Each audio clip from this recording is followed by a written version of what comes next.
আমি পূর্বে যে দুইটি অংশ পাঠ করেছিলাম সেটার প্রেক্ষিতে আমি আপনাদের সামনে কিছু কথা বলার আমি চেষ্টা করব।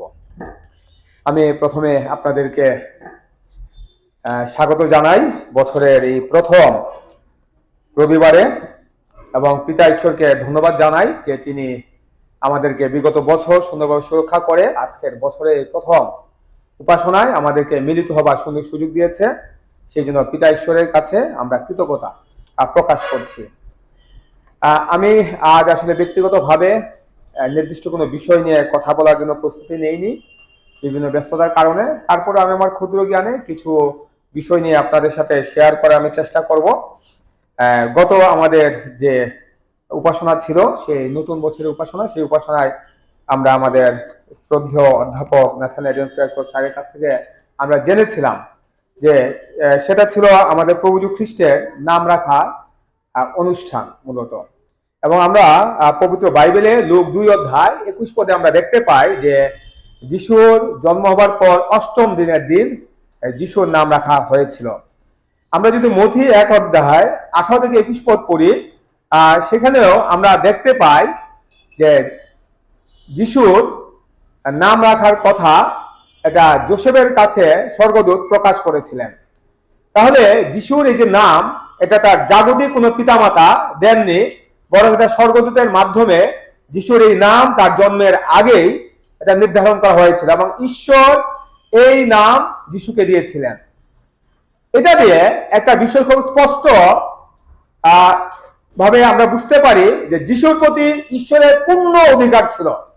এই পূর্ণ অধিকার ছিল বলে তিনি তার নাম রেখেছিলেন। আমরা তখনই একজনের নাম রাখতে পারি যখন তার প্রতি আমাদের কোনো অধিকার থাকে, এবং যিশুর প্রতি ঈশ্বরের পূর্ণ অধিকার ছিল বলেই তিনি সেই যিশুর জন্মের পূর্বেই তার নাম তিনি রেখেছিলেন। যিশু শব্দের ইংরেজি হলো জিজাস।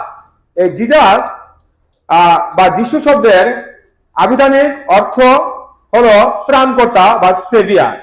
এই জিজাস শব্দটি হলো একটি গ্রিক শব্দ, যা হিব্রু শব্দ জোশুয়া থেকে এসেছে। যিশুকে আরবিতে বলা হয় ঈসা। যিশু নামের সাথে খ্রিস্ট শব্দটি ওতপ্রোতভাবে জড়িত।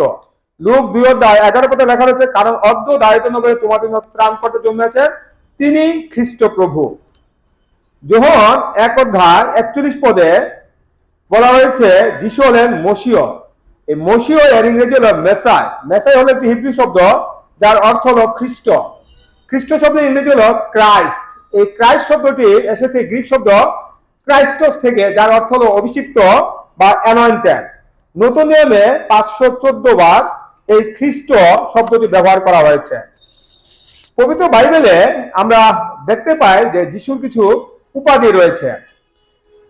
যিশায় 7:14 পদ, যিশায় 8:8 পদ এবং মথি 1:23 যিশুকে ইম্মানুয়েল বলা হয়েছে।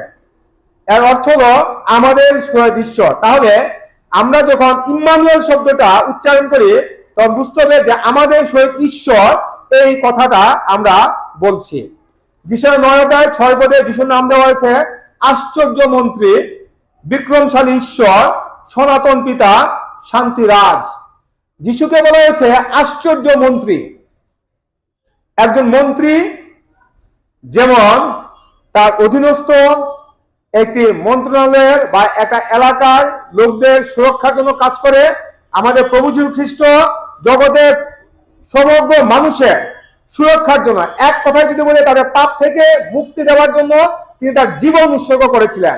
এবং আমরা যদি তার জীবনে দেখি, তার জন্ম থেকে একদম তার বাপ্তিস্ম, তার রূপান্তর, তার মৃত্যু, পুনরুত্থান, সকাল, প্রত্যেকটি কাজের মধ্যে আশ্চর্য কিছু ঘটনা ঘটেছিল। এবং আশ্চর্যজনক ভাবে তিনি সেই ক্রুশীয় মৃত্যুবরণ করার মাধ্যমে, তার সেই নিষ্পাপ রক্তের মাধ্যমে আমাদেরকে তিনি পাপ থেকে মুক্তি দিয়েছেন। তিনি হলেন আমাদের জন্য আশ্চর্য মন্ত্রী, তিনি বিক্রমশালী ঈশ্বর, মাইটি গড। যোহন 8:42 যিশু বলেছেন তিনি ঈশ্বরের নিকট থেকে এসেছেন। যোহন 1:3 সকলেই তাহার দ্বারা হইয়াছিল, যাহা হইয়াছে তার কিছুই তাহা ব্যতিরেকে হয় নাই। যোহন 10:30 আমি ও পিতা আমরা এক।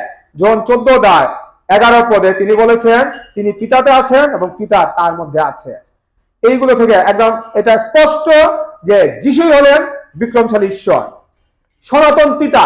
যিশু বলেছেন যে আমি আলফা, আমি ওমেগা, আমি প্রথম, আমি শেষ, আমি আদি, আমি অন্ত। এবং পবিত্র বাইবেলে আমরা দেখতে পাই যে জগৎ সৃষ্টির পূর্বেও সেই যিশুর অবস্থিতি ছিল। এবং যোহন 1:1 বলা হয়েছে আদিতে বাক্য ছিল, বাক্য ঈশ্বরের কাছে ছিল এবং ঈশ্বর নিজেই বাক্য ছিলেন। পরবর্তীতে 9 বলা হয়েছে সেই বাক্য মাংসে মূর্তিমান হইলেন এবং আমাদের মাঝে প্রবাস করিলেন। বাক্যে বলা হয়েছে যে বাক্যের মাধ্যমে সবকিছু হয়েছে, প্রভু যীশু খ্রিস্টের মাধ্যমে সবকিছু হয়েছিল। তিনি হলেন আমাদের সনাতন পিতা। তাকে বলা হয়েছে শান্তি রাজ। প্রভু যীশু খ্রিস্ট এই পৃথিবীতে এসেছিলেন শান্তি বর্ষণ করার জন্য।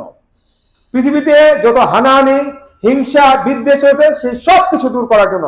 এবং যিশুর জন্মের যে কাহিনী বা গল্প, এটা হলো একটা লাভ স্টোরি। তিনি আমাদেরকে পাপ থেকে মুক্তি দেওয়ার জন্যই তিনি এই পৃথিবীতে এসেছেন এবং তিনি নিজের ইচ্ছায় তিনি সেই ক্রুশীয় মৃত্যু তিনি গ্রহণ করেছেন, যাতে আমরা শান্তিপূর্ণ ভাবে জীবনযাপন করতে পারি, মৃত্যুর পর সেই শান্তি রাজ্যে যেন আমরা প্রবেশ করতে পারি। লুক 1:32 যিশুকে বলা হয়েছে পরাৎপরের পুত্র, the son of the highest. Look 1:35, mark 1:1 বলা হয়েছে ঈশ্বরের পুত্র। মথি 16:16 যিশুকে বলা হয়েছে খ্রিস্ট, জীবন্ত ঈশ্বরের পুত্র। আর আমরা পবিত্র এই বাইবেলের মধ্যে আমরা দেখতে পাই যে প্রভু যীশু খ্রিস্টের জন্ম হয়েছিল কুমারীর গর্ভে পবিত্র আত্মার শক্তি দেয় এবং স্বর্গদূত সেই গাব্রিয়েল দূত মরিয়মকে বলেছিলেন যে তার জন্ম হবে পবিত্র আত্মার শক্তি দেয়, তাই তাকে ঈশ্বরের পুত্র বলা যাইবে। তাই প্রভু যীশু খ্রিস্ট হলেন ঈশ্বরের পুত্র।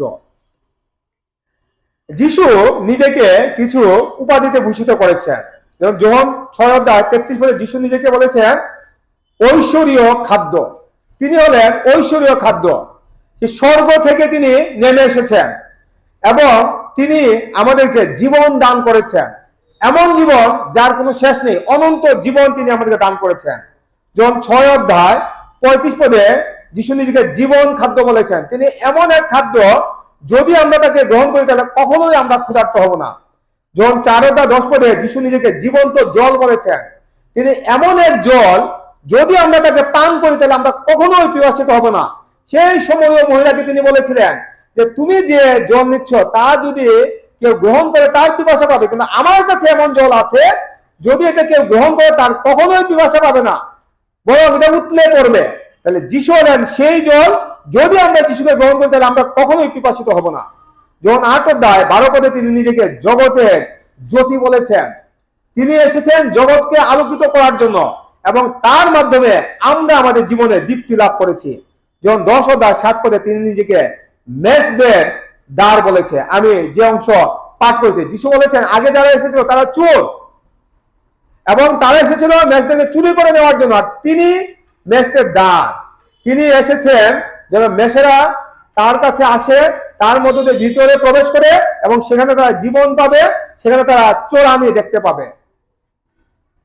যখন 14:6 যিশু নিজেকে পথ, সত্য এবং জীবন বলেছেন।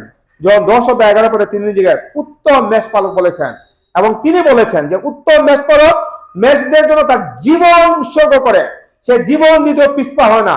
এবং প্রভু যীশু খ্রিস্ট আমাদেরকে পাপ থেকে মুক্তি দেওয়ার জন্য তিনি তার জীবন উৎসর্গ করেছেন, তাই তিনি হলেন উত্তম মেষপালক।